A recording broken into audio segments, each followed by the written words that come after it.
listening to the 14th source for all geeky and nerdy news and discussion, which means that you're listening to a podcast for all intents and purposes. I am D. Bethel. And I'm Andrew Asplund. And we are your two overeducated, codependent nerd hosts, bringing you the things that we like to talk about, but filtered through inquisitive and critical lenses.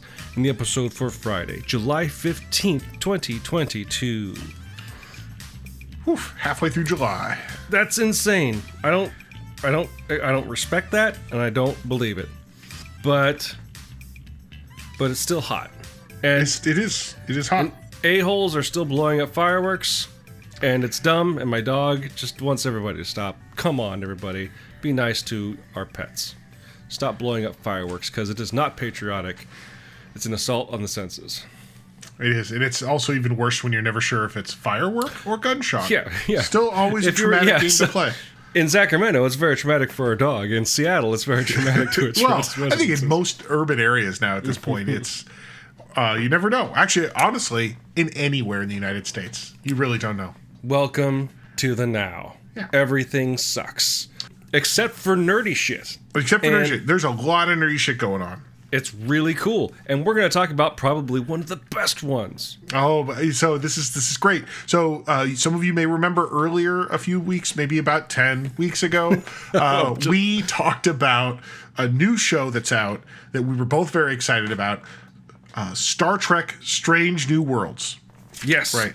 The newest Star Trek series, but also kind of like the most classic Star Trek series. And it concluded its first season last week with their season finale, the 10th episode, A Quality of Mercy. And we wanted to talk about it not because there's some big overarching story arc in the season, but because this one episode has a lot going on. Right. And it ends up, we both Dan and I were made aware of what part of what the episode was about, because I had read some stuff on the interwebs, that we'd also seen a related episode of the original series. So it's kind of a twofer this week. It's kind of a twofer, we want to talk about it because there's just so much going on in the way that this is a piece of narrative in a big collection of, in the Star Trek universe or whatever, but also just as like how they took something and did something really, I think, kind of interesting and but also fun. Before we get into the details of the episode, I do want to spend a little bit of time talking about Strange New Worlds and its general reception now that it's done, because it was kind of a gamble. Discovery, again, you would know more about this than I, but it definitely kind of created a new Star Trek for a modern television audience, where it's a serialized storylines and plot lines building on previous ones and creating its own field of lore, right? And being a modern television show. And before Strange New Worlds, we also had their animated sort of primetime comedy with Lower Decks, which is still ongoing. And then don't they also have a children's show? They also have the children's show, Star Trek Prodigy. And of course, they also have Star Trek Picard. Indeed. Which is, a very serialized. I think they're really doing a lot of different things with different shows. Like, no one show is, gosh, this is like exactly like all Star Trek. They're all kind of branching out. But Strange New Worlds was, I think, definitely an attempt to do something, I mean, let's say like the original series. Yeah, and like the Next Generation as well. Except, as they like to say, I think in some of their special features, but with more character continuity. Right. Where we still talk about what happened to someone 2 episodes later. Right. Yeah. So there's character consistency from episode to episode, but generally it's what I want to call it, not Monster of the Week. Let's call it Diplomacy of the Week. Planet of the Week. Oh, there we go. That's really what. Well. That's what it is. Next Generation's more Diplomacy of the Week. There's a lot more punching in this show, but so they're taking chances on this new series because it is kind of at odds with how a lot of TV is done nowadays. But I should say, and my research is limited, but people seem to really respond positively to Strange New Worlds. People love it, especially this finale, which we'll get to in a minute. But it seems like a perfect mix of, escapism, and not in the sense that it's dumb, but in the sense of like, I don't need to know everything that came before. Yes. I don't need to keep an eye on what's coming after. I can sit down for these 45 to 50 minutes and just enjoy this episode for what it is, and all the characters, all the necessary characters introduced in appealing and effective ways, so that you can enjoy a single episode on its own, as if you'd stumbled across it because you were bored watching TV one night and your channel surfing stopped there. And I think what's also unlike, Star Trek Picard, which relies a lot on legacy characters. Discovery doesn't as much, although after a year, there's probably a lot more legacy to it. Although there's some legacy connections, right? Yeah, yes. In a way that it's like, oh, you kind of have to know these things. And of course, Lower Decks, love it, but it is, the whole thing is a legacy joke. Right. Where the more you know about Star Trek, the more the show makes sense.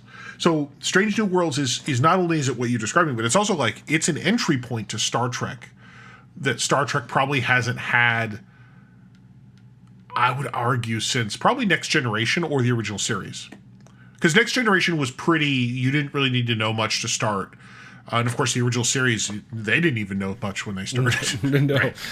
Being a good entry point is actually important information in a couple of fronts, because yes, it is a good entry point by the nature of how it's kind of structured, but literally, like, continuity, in terms of the continuity, it is an entry point. It is, and for a quick recap on what the show is about, it's the adventures of the USS Enterprise, but when it was captained by Captain Christopher Pike. Yeah. Right, Chris Pike, not Chris Pine. That's different. It's different. If you know anything about Star Trek and the original series specifically, you kind of know the Pike story and how it goes there. And they definitely play upon that by also bringing in the story that this cast was introduced in with the in Discovery, right? This is technically a spin-off of Discovery, but it's also a pickup of a pilot from 1966. Right? Exactly. So it's sort of the pre-original series, and with the idea that in theory it'll lead up and should maybe butt up nicely to the actual original series. Yeah. Right. No Kelvin universe here, my friend. No. Now, speaking of that, the season finale, A Quality of Mercy, aired, and again, no continuity with the rest. There's nothing that you really needed to know from previous episodes. It wasn't like, whoa, in episode 5, but I mean, there's a character discussion we've seen, but there's no big baggage. But it is what we're dealing with is the story of a person, Captain Christopher Pike, who. We know in this show that he has seen his own future and knows that he is going to basically, his life is going to end. He's going to suffer a horrible accident, be grievously disfigured, saving lives, but that's kind of the end of his line. At least that's as much as he knows. And he's grappling with that. What does that mean for me as a person that's still doing my job, knowing that in 6 or 7 years, I'm going to have a horrible accident. Right. And this plot thread hasn't been a main focus throughout the season, but especially at the beginning, it was really important. And there are people in the crew that know that, oh yeah, you saw your future and it's sad.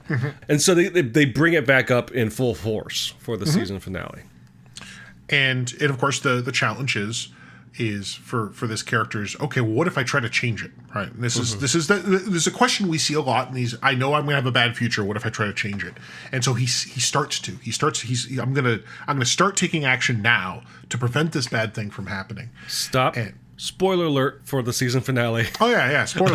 I assumed that was just understood. I know we should. I think I do the same thing, but let's just be clear. Yeah. Spoilers, everybody, dear listeners, for the season finale of Strange New Worlds. Right, so he says, I'm going to do this thing. I'm going to prevent these lives from being lost and my life from being, destroyed in this way. And of course, like it does when you try to mess with time stuff, someone shows up to talk to him about that choice. And that person is, in fact, Admiral Christopher Pike. Straight out of his role in Rathacon, at least that's what his costume was. That's what, yeah, right. He's wearing the mighty maroon. So basically, an older version of him shows up from the future says, "Hey, yeah, these I have this time stone thing, which if that's you just have to understand. Yeah, that's how it happened. That's fine. Is the time stone thing like? Is that that's from that Discovery? Yeah. Yeah. Okay. That's how he saw his own future in the beginning to begin with. See. So it's like, hey, I need you to look. I know what you're about to do there, and I need to tell you that it's going to be bad. And they have a discussion, and I don't want to go into detail about that, but the result is I need to show you how it's going to be bad by taking you to a specific moment in your future, and that's where we kind of cue the episode proper, if you will. And I say that because he immediately then appears on board the USS Enterprise in the future, conducting a wedding. Which we need to stop and time travel ourselves now. Right, because some people who see this scene are like, wait, conducting a wedding, and the people involved are like, wait a second, this is from an existing episode, right? This is actually from the original series episode, Balance of Terror. Season 1 episode, yeah. Season 1, late in season 1, if I recall. I think, according to IMDb, it's episode 14. Well, and of course, the weird thing about the original series is those episodes aired in magic order. Right. But so the idea is, Star 14th, Trek RNG, more like it. So the idea is that we're seeing, and what this sets up is this episode is we're now going to see the events of this other Star Trek episode, but with this idea of now it's a different people involved because of the change that he's intending to make in the past. Right. So yeah, it's not sending him into a situation where that catastrophe happens, where he dies, which you would kind of expect, like, oh, let's take you to that moment. Instead, they throw him into a moment far beyond when his apparent death would happen. Yes. And that's really clever in its own way. But do you want to go over sort of the basic premise of Balance of Terror? Because it's an important episode. It's an incredibly important episode just in terms of the lore of Star Trek. So Balance of Terror is an interesting episode because when you think about like what they were trying to accomplish, it's actually supposed to be like a submarine hunting episode. It's actually the kind of the idea is that the Enterprise is hunting a submarine, except in space that doesn't make sense. So it's a ship that can disappear, and this is where what we now know is a cloaking device, which also then introduces the people most noted for cloaking devices. This is the first episode that features the Romulans. We have Captain Kirk, played by Alec Baldwin. We've got the Romulan captain, played by Sean Connery. No, it's no. So so it's basically the Enterprise kind of hunting this ship that disappears, and they can then appear and attack and disappear again. And like I said, first appearance of the Romulans, also noted as the first appearance of an actor known as Mark Lenard. I was super confused when who he showed up on screen. Would later be known as the Klingon captain in Star Trek: The Motion Picture, but most iconically known as Sarek Vulcan, Spock's father, introduced in season 2. So, but it's basically this idea, like the kind of the real thrust of the thing is just it's about them hunting this ship, and kind of there's an interesting thing because one of the narrative arcs is that no one's ever seen a Romulan before. We don't know what they look like, and when they finally are able to capture an image of the Romulan captain, and they see, oh wait, he's got pointy ears, he looks like Spock, and then there's this whole idea of like, well, wait a second. Is Spock a traitor? Why do these people look like Spock? This is also probably one of the early episodes that gives us a healthy dose of like space racism. Sure. Right. Like we like in this Star Trek future that there's everything's great except we actually very vividly see someone who's kind of like, well, actually Spock, you're bad guy too because this is your people, right? They kind of have with Lieutenant Styles. So it's kind of it's an important episode, but it's also like not. It's not like any of the award-winning episodes. It's just iconic because it introduces a lot of things that end up having long-term impact on Star Trek as a universe. It's also a very thoughtful episode, really good episode. From what I could tell during my research, it's a very beloved episode of the original series because it is kind of about two people that are enemies because that's what culture and time has told them to be, that what we see the real enemy is hawkishness, right? We see people that just want to fight, whereas the true heroes here are people that are willing to listen, willing to respect each other, leading to the famous quote at the end when Not Sarek says to Captain Kirk, in another reality, you and I could have been friends, right?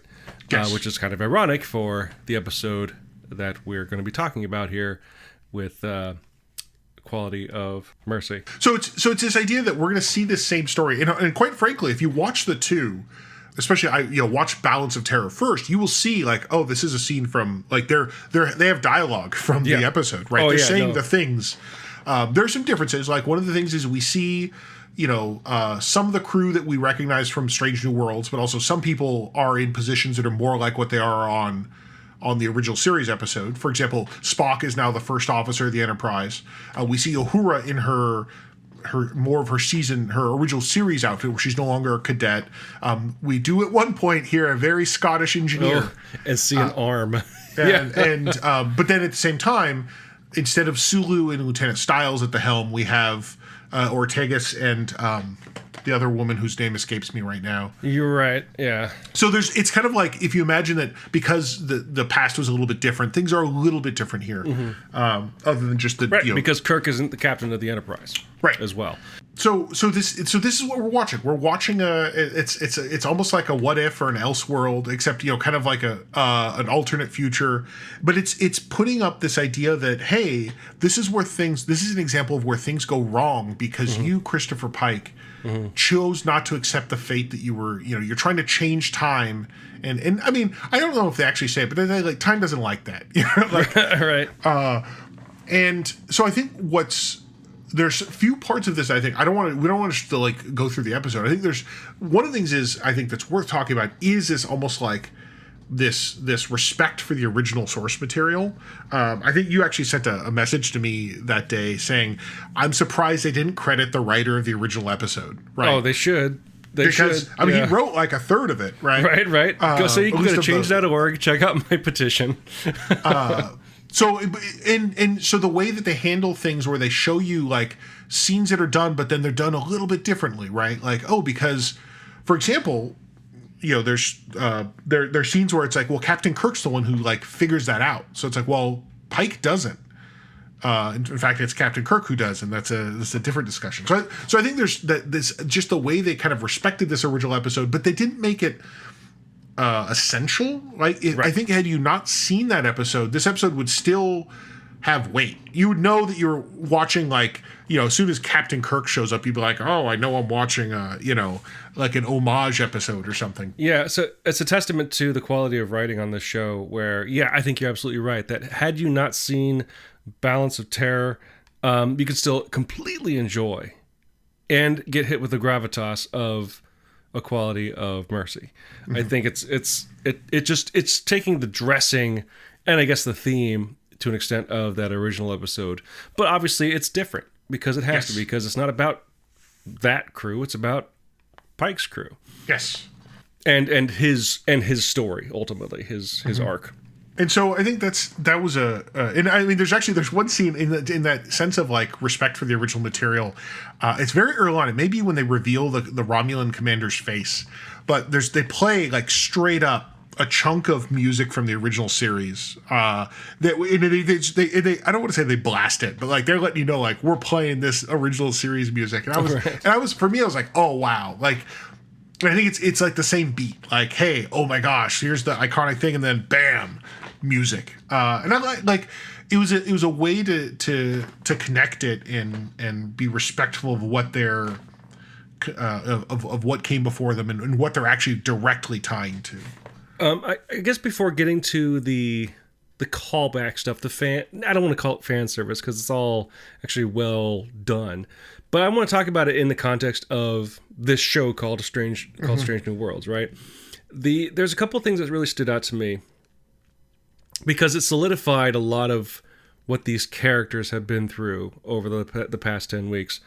Because they had just lost some crew members severely.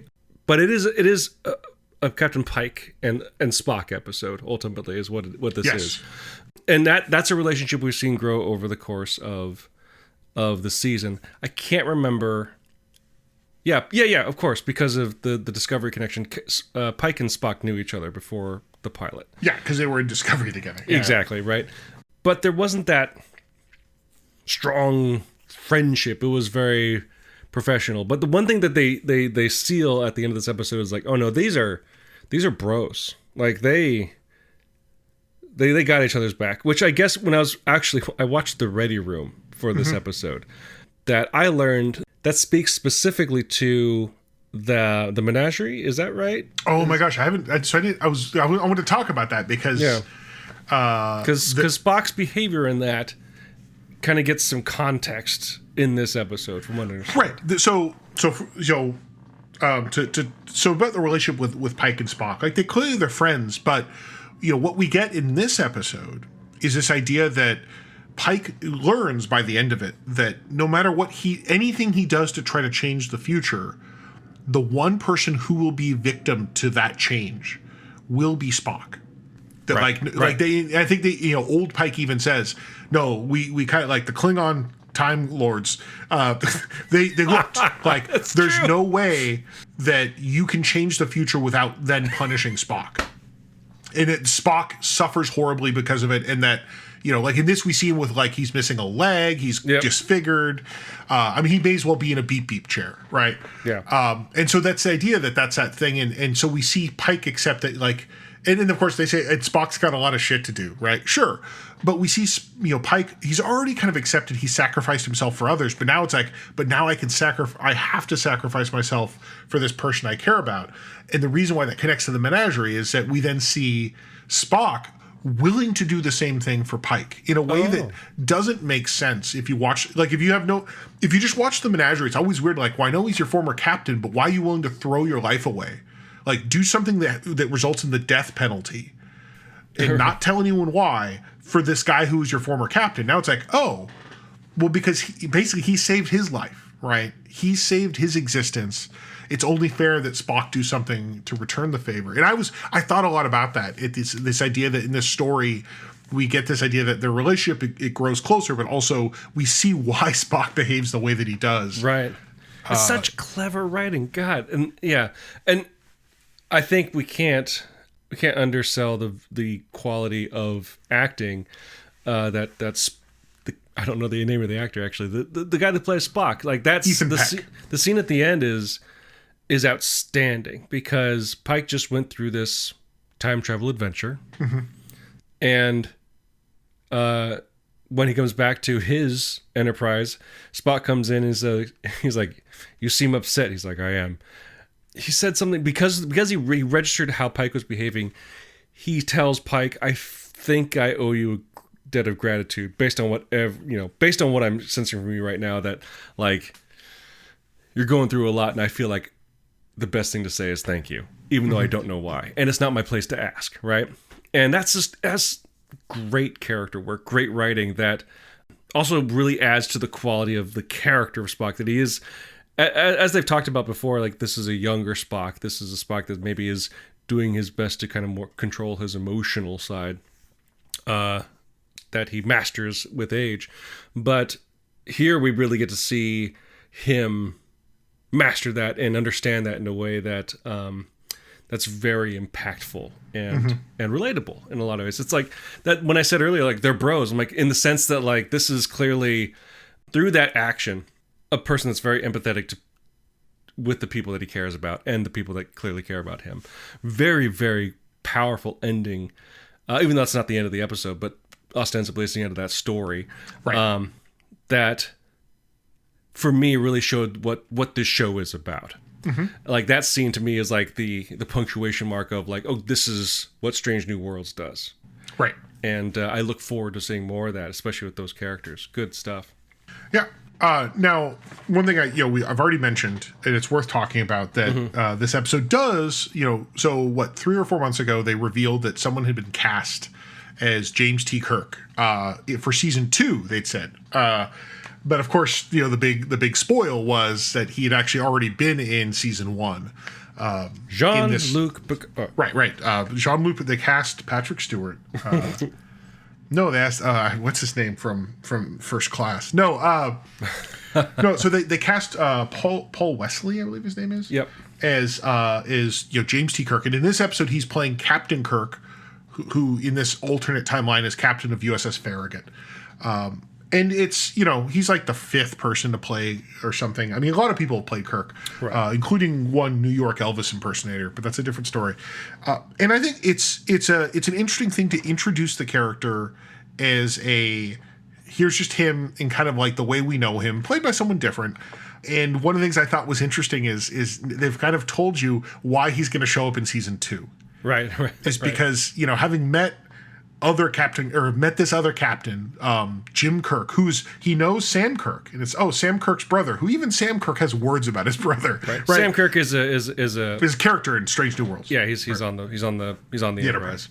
But this Fabulous idea mustache that we see that he says like, hey, I maybe I need to know more about this person, right? About who he is, because he's clearly he registered as important to Captain Pike. Mm-hmm. And I think it's an interesting way to they obviously they get some legacy characters in here, and also to give other people a chance to portray parts. Because I think I've talked about this. I kind of like the Shakespearean style of like, no, multiple people can play the part. Right. We just acknowledge you may like one better than the other, but they all like bring something to the role. It's interesting. Like you say that he's the Kirk that kind of we all know, and I actually didn't get that as much. Again, you said like maybe 5 or 6 people have played Kirk at this point, but there's really 2 that are widely known to casual fans, right? There's William Shatner, and then there's Chris Pine, right? And those 2 actors portray Kirk as a very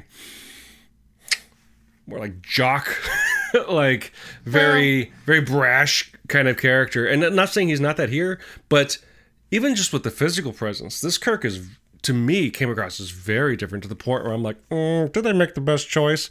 And then I quickly got over that, because this Kirk is much more physically lean, and much less action forward in terms of, like, he's not pushing people around or anything like that. I'm not saying that's what Kirk does, but this is much more, I think, based on the popular presentation of Kirk from the original series, and I guess more recently the movie, the Kelvin movie, much more reserved than what we maybe expect, because that's not what we've seen of Captain Kirk in recent history. And I thought that was an interesting choice, especially considering that this Star Wars universe, Yep, the Star Wars universe. The Star Trek. I think it's especially interesting because the Star Trek universe, as established on Paramount Plus, once CBS All Access, whatever it's called, was founded upon or by the people that created the new movies, right? To an extent, Kurtzman, right? Right. And yeah, so it's cool. It was cool to see them, to my eye, cast against type to an extent, but still, like, the choices that this Kirk was making is in line with the Kirk we all kind of know. It was just a different presentation of it, and I really appreciated that by the end of it. Well, and I think it's one of those things where, I've had long conversations with other nerds about like Chris Pine as Captain Kirk, and I always say that, like, in the original 2007 Star Trek, I would say he's the one person that they clearly got wrong, because in my mind that, like, they have a character, and the justification is that because in that universe that's a very different Kirk. He isn't the Kirk we know. Yeah. And so I think that's why there's this, and I think actually even Bill Shatner, like, portrays the character differently from the 60s to the 80s and 90s. Right. But I like, and that's why I think, and I always talk about the Elvis impersonator who did. There's a fan series called Star Trek Phase 2 that that they did like 7 episodes, and it was actually produced by him. He's actually the guy that owns the Star Trek set tour in Ticonderoga, New York, because that Nice. was the set they built to make this show. He's another, like, so that's why I have kind of different perspectives on it, I think. Because I do think this guy, he had a certain amount of like a certain amount of like not fire first, but like, you know, act first. Yeah. Kind of thing, but also, you know, they even make a talk about he doesn't like to lose. You know, he doesn't like, so there's certain things to me that are like, okay, I get that. These are things I relate to. Less the caricature of Kirk that we often see. You know, everyone's just like, all he does is make out with girls and punch people. Like, that's actually, you know, there's a lot of ways to talk about it. So I think this fella did fine. Yeah. And I think, you know, and of course we could say it's a different universe where he maybe didn't, you know, whatever. But I do think that I'll be interested to see more of how he does it as he goes forward with whatever they do with him in season 2. I think he's going to be like a guest star at best. Which I know all the nerds are going to be upset because apparently they're going to retcon. So I think there's a line in the Menagerie where Kirk says he's never met Pike until he took command of the Enterprise. So like there's going to clearly be some like, well, he's going to be whatever. That's fine. I don't care. I'm interested to see what they do with it. Right. I mean, the biggest difference, of course, is that Chris Pine's Kirk is a son of a god. Yes, true. And good on them for mentioning that, by the way. There's a line where they talk about, oh yeah, he was the first officer on the USS Kelvin. And I was like, oh man, you just dropped that. Yeah, Can't forget that would be real. He just didn't die from a Romulan attack. Right, and get sent back to Valhalla, or to Asgard, I should say. To Asgard. So yeah, the Jim Kirk, interesting to. I'm mostly interested to see where they go with it going forward. Yeah, absolutely. You know, see how they present it. You know, but yeah, that was definitely that was that. There's what was the other thing I thought was interesting to talk about with this episode? If we want to go into a little bit of the fan service stuff, yeah, let's talk about the because basically the episode plays out like normal, and at some point, like the Romulan support, like Armada shows up, and the Romulan commander gets on screen. The Praetor. The Praetor, yes. Played by someone that looked very familiar. So I thought so too, and I looked it up, and I don't know if I know who. Like, it's not Tasha Yar? No, it has to be. No, so this is the joke. Okay, so they have. We're cutting this shit out. No, it's actually funny because I actually thought it has to be her. What's wrong with you? No, it. So to provide context for what we're talking about, right? Near the end of the episode, they kind of reveal that this whole Romulan battle fleet shows up, led by the Praetor, you know, who's like the leader of Romulus, and looks exactly like her. So they have this character. It's a woman, and the actress's name is Carolyn Scott. I thought it looked like for somehow in my mind it triggered.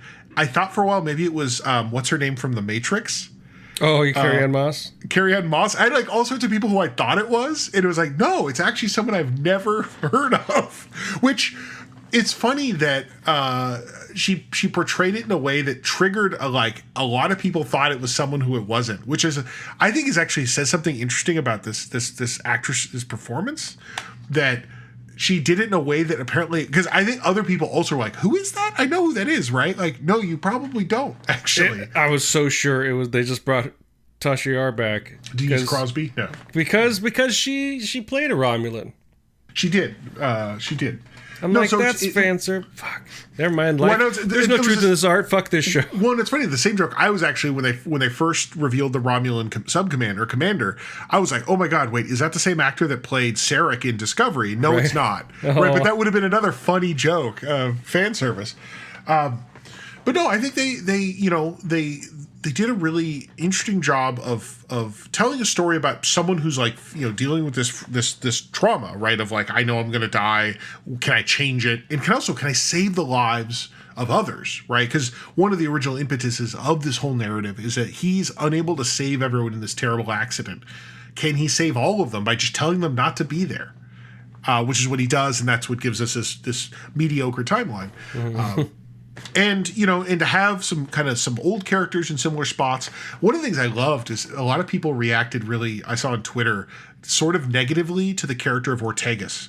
Because in the episode, she basically fills the position of Styles, where basically she's racist. And everyone's like, well, wait a second. And I guess the actress who plays her, who's, I think of all the original characters, Outtakes right now is kind of like one I really like, but she actually said they kind of wanted to have that idea of like, well, yeah, what has happened to her in the last 7 years, right?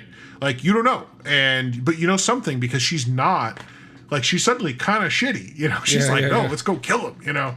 But I thought that was interesting that they're able to kind of fast forward us and give us this idea of like, oh, here's these characters you think you like, but they are a little bit different and you don't know why. Yeah, Because actually, I think there's a lot of cool fan service. I want to follow up fan service, but also kind of talking about Kirk again real quick is the idea that Kirk in this episode creates basically a fraud of an armada of ships. Pretty clever.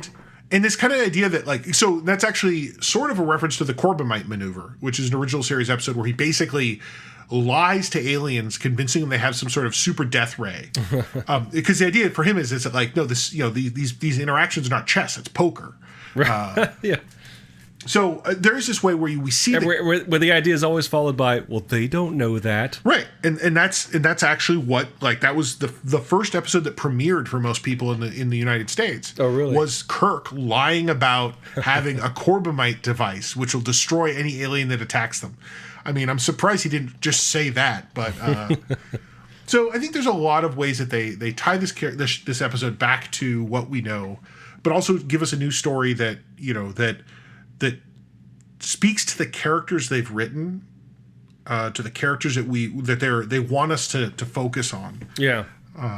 It's incredible, especially because for all intents and purposes, the idea, you know, a prequel is not, you know, it's always something that comes after the original release of a text, right? It's supplemental work.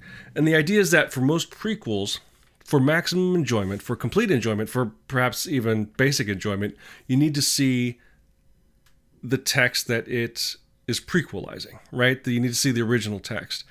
In this case, do you have to go watch the original series? No. Wouldn't hurt. It's probably fun. Star Trek seems to be fun. That's what I'm learning. Mm-hmm. But to do a prequel that is standalone and also servicing sort of the larger mythos of Star Trek, these writers are probably not getting paid enough. Like, they are doing an incredible job with this to make an actually engaging, fun, standalone show that I think, even knowing that it's a prequel series, can bring in new fans because of the strength of the characters, the actors, and the writing. It's something you don't see very often, much less in a long-established franchise like Star Trek. Yes. And as a season finale, I don't have any inside information. As a season they've already finale, filmed season 2, actually. Yeah. They pulled off a feat that only deserves applause. This is a fantastic... I mean, Star Trek aside, season 1 of Strange New Worlds is a fantastic season of television. Mm-hmm. That if you're not a Star Trek person and you're listening to this anyway, one, thank you, but like and subscribe. But go do yourself a favor, and if you are ever in kind of a hankering for some fun sci-fi, watch season 1 of Strange New Worlds. It's amazing. And even though a lot of people don't like it, it does remind me in a sense a lot of season 1 of The Next Generation, in the sense that, and I don't think you would disagree with this, out of the gate, this crew is well defined, the relationships are well defined, and the actors just can inhabit this role so that all the characters feel fully fleshed out and in their roles. Whereas maybe the series that surrounds them was still figuring stuff out. Out of the gate for Next Generation, that crew was kind of iconic. And to an extent, I feel like I'm getting that by the end of season 1 with Strange New Worlds. I mean, I think Strange New Worlds did more heavy lifting for like an ensemble. I mean, if you imagine this is an ensemble of like 7 or 8 actors, they did more in 10 episodes than any Star Trek I think has done. Sure. You know, because whereas like a show like Discovery or Picard, sure, they had like 3 or 4 actors, but then also like both of them had one main actor, you know. Whereas this is like, no, I think they have a cast where, you know, people are still saying like that was, you know, this character had a lot of time, did a lot of great stuff. You know, we have the doctor, the engineer, we have Ortegas, we have number one. Although Mitchell, I guess, doesn't. That's her name. The other woman that was the but she is also. I don't. She's not like a regular. She's not. Like, no. Well, she might be now, considering we did lose some cast members. We did. So I think they've. I think it's a great Star Trek show, and I think it's also a good way to introduce people to the franchise. Indeed. You know, a lot of these big universe things always have the problem of where do you start, or can you start in multiple places? I think this definitely, you could start here with no problem. In fact, some people, Dan, basically did, right? You're watching TNG alongside, but right. But this is my first new Star Trek, and I got in on the ground floor, and I'm in it to win it. It's great times. You know, give you 5 years, and you'll finally catch up to everything else. Give me 5 years, I'll start complaining about episodes on the internet. Yeah, you'll start complaining about Enterprise. So if you, dear listeners, have any thoughts about the topics we discussed this week, feel free to leave your thoughts as comments on the page of this episode at forallintents.net. You can also post your comments or engage in conversations with other listeners on our Facebook page. You can find us on other social media as well, such as Twitter and Instagram, where you can find us at our respective handles. On Twitter, you can find Andrew at Profound Dark, tweeting about tabletop role-playing games. You can find me at dbethel. You can also find us on Instagram, where you can find Andrew at Profound Brick, and me and my work at dbethel Comics. While you're at our website at forallintents.net, you can also click on the link to take a look at our YouTube page, or you may be already there listening to our show on YouTube. If you are, you should go ahead and like and subscribe, or as they like to say, ring the bell. And you know, that's where we have our show now, you know, among other places. We use 2 tracks of music for our show. One is called Disco Medusa, the other is called District 4, and both written and performed by Kevin MacLeod of the Clan MacLeod, immortal swordsman, graph paper enthusiast, and musician extraordinaire.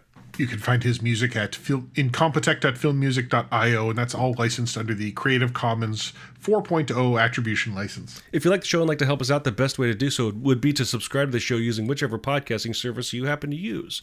What would help us out even more, though, would be to go to their storefront and leaving some sort of review. Whether a text review or using their proprietary metric helps spread the word to new potential listeners through the magic of algorithms.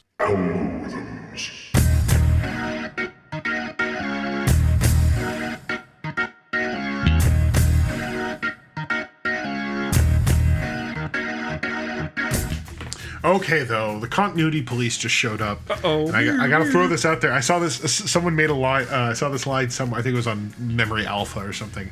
The real problem with this episode is that they did, in fact, the crew of the Romulan Bird of Prey. They were Northerners in Equality of Mercy, when in fact they were Southerners in the original series. For those that don't know, that's a joke from. That's a joke from Picard, where Romulans with bumpy foreheads are Northerners, and Romulans with smooth foreheads are Southerners. Like, I kid you not, that is canonically now Northerners versus Southerners. Well, there you go. Classy.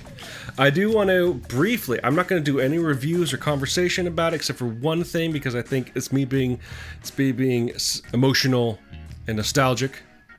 But I did see, in the movie theaters, the new Marvel movie, Thor, Love and Thunder.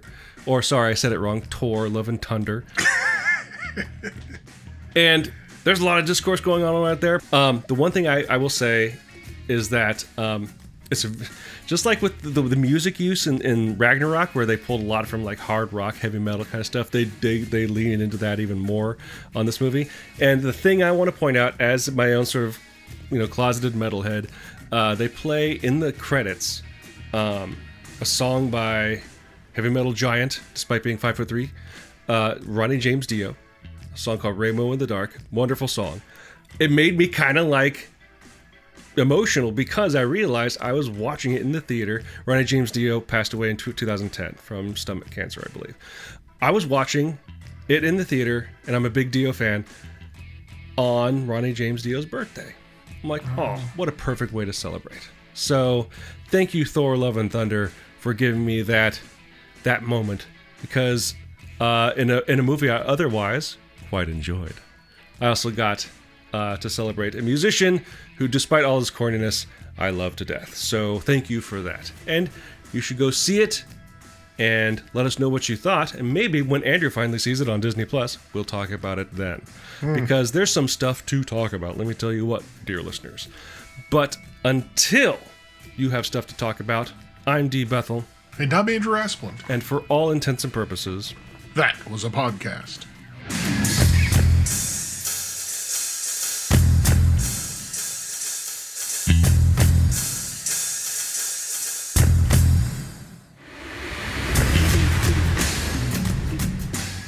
We use 2 tracks of music for our show. One is called Disco Medusi, the other is called District 4. Both written and performed by Colin MacLeod, the Clown MacLeod. Not Colin MacLeod. No, Jesus Christ.